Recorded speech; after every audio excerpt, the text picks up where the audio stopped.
Alright guys, I want to kind of give you some gymnastic. I want to talk about the handstand walking. Now, am I a gymnast? No, not. Everything I've learned gymnastically, I've learned by myself. And what I feel when I handstand walk, when I perform muscle ups, I've kind of put together strictly based on my mind-muscle connection, which I feel is kind of huge because there's a lot of gifted people out there that are able to perform the task very thoughtlessly.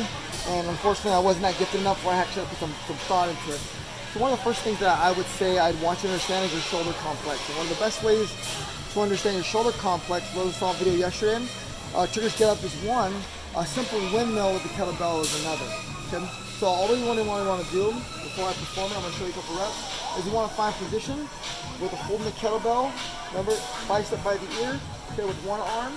You're going to have a shift to the feet, okay? And look up right here. You should be able to reach for the floor, okay, and stand with the kettlebell. You'll feel how the shoulder kind of acts when you go to rotate. I say, and this is a personal thing, some people don't like doing this, when you go to reach for the floor, look up at your kettlebell. It kind of helps counterbalance, in my opinion. Some people don't like that. So, make something like this. Locked out, feet are shifting. I look up.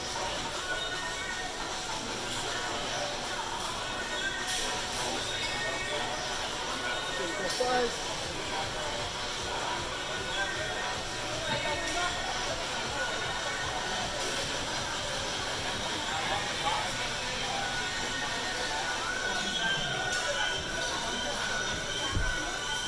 So once you kind of understand how the shoulder complex works, it's a good warm-up before we start handstand walking. Now, I like to prerequisite some strength first before we start attempting these movements, because it's different to get lucky and get it for a little bit and actually understanding your body. I've seen a lot of people that get successful with one rep and then they kind of fall apart during workouts and they can't apply it to the workout. So the second thing I'm going to show you guys is being able to understand how your upper body should be locked out in a locked out position using this plate. Okay? So, now I'm not the most mobile character on the planet, okay? But we want to be able to stack our shoulders with the plate. So making sure our hands are flat. Okay?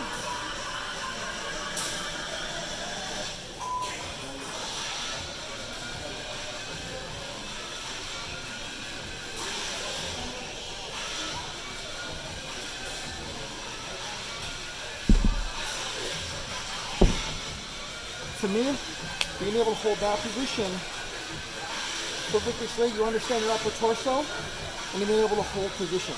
Okay? Now, I don't have any wall space now, but I need one more drill I would show you guys. Let's see if I can get here. Okay? Go.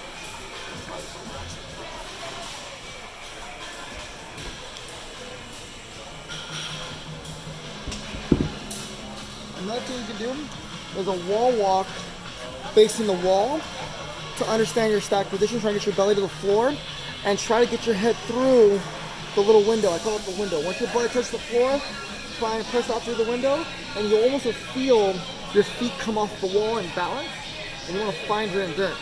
Okay? Or something like this.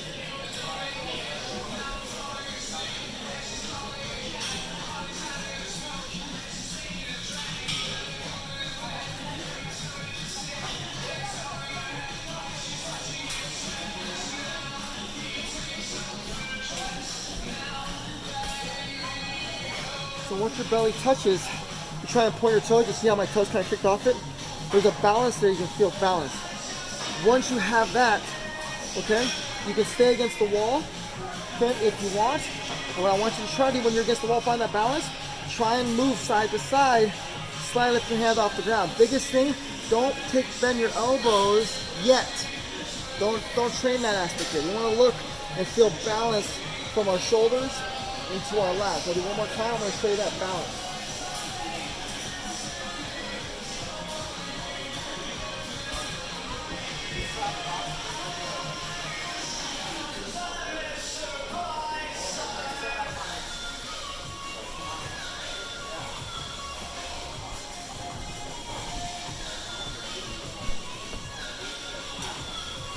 Go lightheaded.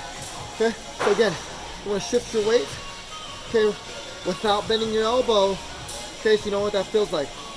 And when we apply it to the ground, okay, this is when you take that, and we want to try to kick up. Now, after you understand shoulder and balance, now I want you to actually try to walk. This is where you have to let go of that fear of falling over, because this is where it's a game of catch yourself. Okay, a lot of people try to overthink this, and I remember when I first started doing this, I was not a gymnast, I didn't have a coach to teach me. I kind of went for it, and if I had the adequate strength for it, I found myself able to catch myself and start progressing forward so I didn't fall. And we kind of preserve ourselves. Now, some people are afraid of falling. That's where you want to start on the wall. A way you can achieve it, if you're afraid of falling,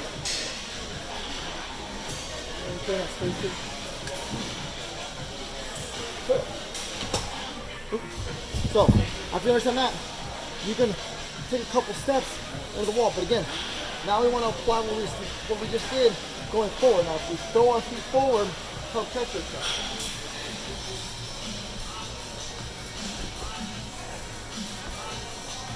So this thing, you start moving your hands as you go forward. You hit the wall, you come back. We do it again.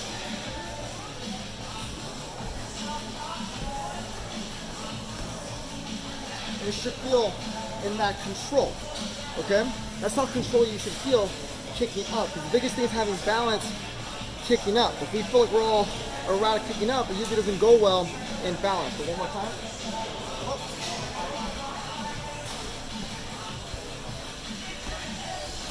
And you'll see my elbows don't bend as much. Okay? So we take all of that, and now we apply it to the wall. Let's kind of here.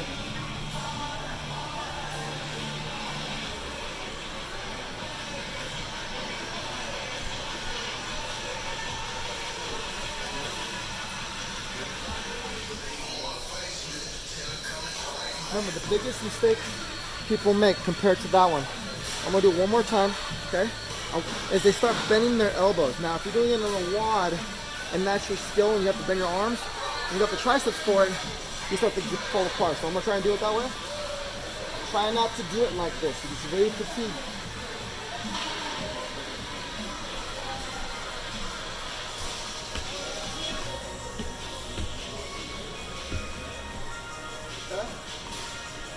That's not an efficient way to do it. If you're doing it that way, that's how you're starting, that's fine. But the ultimate goal, again, is to stabilize. Again, if you have a wall, last time one towards the wall, don't bend the elbow. Don't bend. Okay? If you can't go 3 in control, there's no reason to make that attempt. Hope this video helps you out. Okay, think about it. Try to apply it. Look at the standards with the windmill. If you're with the windmill in that position, and enjoy that.